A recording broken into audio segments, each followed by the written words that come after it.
حکومت کہتی ہے آپ دوبارہ سے فوج کو سیاست میں گھسیٹنے کی کوشش کر رہے ہیں، اور دوبارہ یہ کوشش اس لیے ہے کیونکہ ابھی تک آپ اپنے اہداف حاصل کرنے میں ناکام ہیں. کیا آپ بات کو آگے بڑھتے ہوئے دیکھ رہے ہیں؟ Is there any response multiple offers کے بعد؟ اس کا جواب تو میرے پاس نہیں ہے کہ کوئی رسپانس ہے یا نہیں ہے. اگر کوئی رسپانس ہو تو آئی ایم شیور جتنی پبلکلی یہ بات خان صاحب نے کی ہے جس حد تک وہ کر سکتے ہیں، بیکاز ہیں تو وہ حراست میں بدقسمتی سے، اور وہ بھی غیر قانونی حراست میں، جس کا دنیا بھر میں اب ایکنالجمنٹ ہو رہی ہے. صرف ہم ہی اس کو نظر انداز کر رہے ہیں. میں کوئی چھوٹی بات نہیں ہے کہ اقوام متحدہ کی جو ایک کمیٹی ہے، ورکنگ گروپ جو ہے، وہ اپنی فائنڈنگز اس طرح کی دے. جو مرضی کہتے رہے ہیں حکومت کے نمائندے.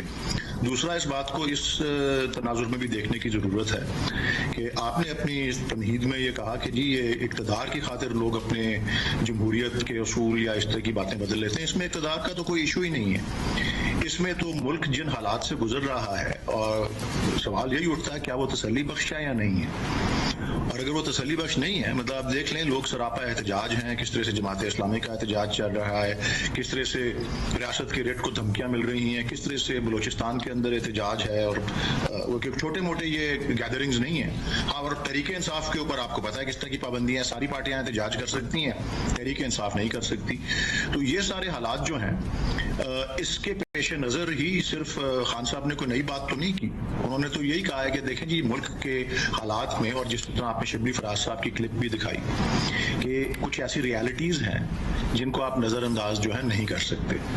اور اس کے لیے ضروری ہے. اور ایک اور جو بات اہم ہے میں سمجھتا ہوں جس کا ذکر کرنا، وہ یہی ہے کہ اب یہ جو افسوسناک سی فارم 47 کی بنیاد پر بنی ہوئی جو کولیشن ہے، اور جس میں 17 سیٹیں ون کر کے جو آئے ہوئے ہیں، ان کو 80 سیٹیں جو ہیں وہ فارم 47 پہ ملی ہوئی ہیں، وہ حکومت اور تحریک انصاف کے اوپر وہ جو کوشش کر رہے ہیں، جس طرح خان صاحب نے کہا کہ ملٹری اسٹیبلشمنٹ اور تحریک انصاف کے درمیان جو ہے وہ ایک کانفرنٹیشن یا ایک آمنا سامنا جو ہے وہ رہے، اور وہ اور زیادہ شدید ہو.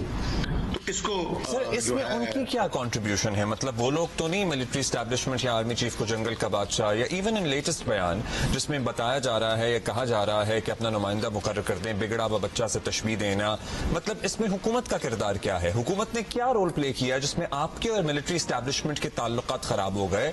آپ کے تعلقات تو اپنے تئیں خراب ہوئے ہیں نا؟ نہیں، وہ اپنے تئیں خراب ہونے کی بات نہیں. دیکھیں یہ بیانات دیتے ہیں اباؤٹ دا پاکستان تحریک انصاف، اگر آپ دیکھیں، آپ الیکشن کیمپین کے اوپر بھی آپ ان کی چلے جائیں تو، اور اس کے بعد کہ جی ہم 9 مئی والے نہیں ہیں، ہم 28 مئی والے ہیں، and so on and so forth.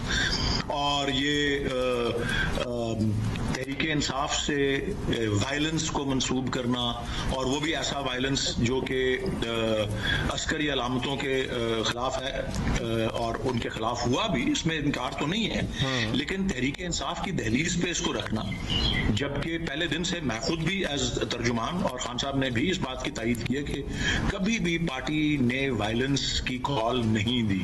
ہمیشہ پرامن احتجاج اور غیر مسلح احتجاج، جس کا ہمارا صاحب آپ کو اس بات کا ادراک ہوگا کہ ویسے اب تو یہ بہت پرانی بات ہو گئی اور بہت دفعہ ہو چکی ہے کہ 9 مئی سے پہلے جو ماحول بنایا جا رہا تھا وہ جنگی ہی تھا، اور اس طرح سے جب آپ لوگوں کو اکٹھا کر کے کسی بھی انسٹالیشن کے سامنے لے کے جاتے ہیں then you can not control the mob. دیکھیں، یہ ایک ماحول کا ایک طرح سے ہونا اس سے پہلے 9 مئی سے، مطلب کتنی تو جھڑپیں آپ لوگوں کی زمان پارک کے باہر ہی ہوا کرتی تھیں، مطلب it was a regular feature on daily news. ہاں جی، تو وہ جھڑپیں جو ہیں وہ تو آپ اس کا بھی آپ اندازہ کریں کہ ایک الیکشن سپریم کورٹ کے حکم پر الیکشن کی ڈیٹ دے دی گئی تھی. ہم الیکشن کی سرگرمیاں کرنا چاہ رہے تھے، ہم کوئی کارنر میٹنگز، کوئی جلسے، کوئی اس طرح کے اقدامات لینا چاہ رہے تھے. ان پہ بھی، اور ان کی ہائی کورٹ کے احکامات کی باوجود اجازت واپس لے لینا، ٹیئر گیسنگ کر دینا. آپ یونائٹڈ اسٹیٹس کی اسٹیٹ ڈپارٹمنٹ کی رپورٹ ہے، یہ اب میں نہیں کہہ رہا، کہ جی آپ کی پولیس، یا میں پولیس کی بات کر رہا ہوں، آپ کی پولیس جو کہ آپ کے جان و مال کا تحفظ کرنے والا ادارہ ہے، وہ آپ کی گاڑیوں کے شیشے توڑ رہا ہے، وہ آپ کے گھروں کے دروازے توڑ رہا ہے، اور وہ گھروں سے چیزیں چوری کر رہا ہے، اور اس پہ ایف آئی آرز ہو چکی ہیں، پولیس اہلکار اس طرح کی چیزیں کر رہے ہیں. تو ریاست جب اپنے فرائض سے اس طرح سے ہاتھ اٹھا لے، بلکہ خود جو ہے جرائم پیشہ بن جائے، تو آپ کیا توقع کرتے ہیں کہ شہری جو ہیں وہ بہت بڑے مہان رہیں گے؟ آپ دیکھیں ریاست کا کردار اس وقت سے لے کے اب تک کیا رہا ہے، اور یہ کوئی بڑے فخر کی بات نہیں ہے، کیونکہ دنیا بھر کے اندر اس کی نہ صرف مذمت ہو رہی ہے، اس کے خلاف قراردادیں جا رہی ہیں. اچھا ولید صاحب، یہ تھوڑی سی یو ٹرنز جب ہم آپ سے بھی بات کر رہے ہوتے ہیں، ہم جینوئنلی سمجھنے کی کوشش کرتے ہیں، کیونکہ ابھی جیسے آپ نے حوالہ دیا فار انسٹنس یونائٹڈ اسٹیٹس کی اسٹیٹ ڈپارٹمنٹ کی رپورٹ کی آپ بات کر رہے ہیں، لیکن اس کو ہم اتنی اہمیت ایٹ لیسٹ پی ٹی آئی کا فالوور کیوں دے جب اس کو سائفر والا قصہ بھی یاد ہے؟ تو اس کے دماغ میں تو ذرا اتنا امپورٹنٹ نہیں ہے کہ یو ایس کیا ہمارے بارے میں کہہ رہے ہیں، کیونکہ اس کو تو یہی پتا ہوگا کہ وہ تو عمران خان کو ہٹانے کی کوشش کر رہا تھا. Like wise second you turn جہاں کہا جا رہا ہے نیوٹرل ہونا چاہیے فوج کو، بار بار یہ اس قسم کے اسٹیٹمنٹس آ رہے ہیں، اور اس کے بعد انہی کو انوائٹ کیا جا رہا ہے کہ جی آپ اپنا نمائندہ دیں، اپنا اسپوکس پرسن دیں تاکہ ہم بات کریں. یہ کنفیوژن نہیں کریٹ کر رہا؟ نہیں جی، اس میں کوئی کنفیوژن نہیں ہے، یہ پہلے دن سے ہمارا موقف یہی ہے، اور ابھی بھی آپ دیکھ لیں آج کی سب سے بڑی سرخی جو بہت سے اخبارات جو میں نے صبح سے دیکھے ہیں وہ یہی ہے کہ اس میں جو بانی پی ٹی آئی ہیں عمران خان صاحب، انہوں نے یہ واضح کیا ہے کہ یہ جو سٹولن مینڈیٹ ہے یہ واپس ہونا ضروری ہے، یہ جو ہمارے کارکنان جو اریسٹڈ ہیں ان کی رہائی جو ہے وہ ضروری ہے، اور یہ پولیٹیکل پارٹیز سے گفتگو والی بات جو ہے اس کے اوپر مسلسل وہی ہمارا سٹینڈ ہے.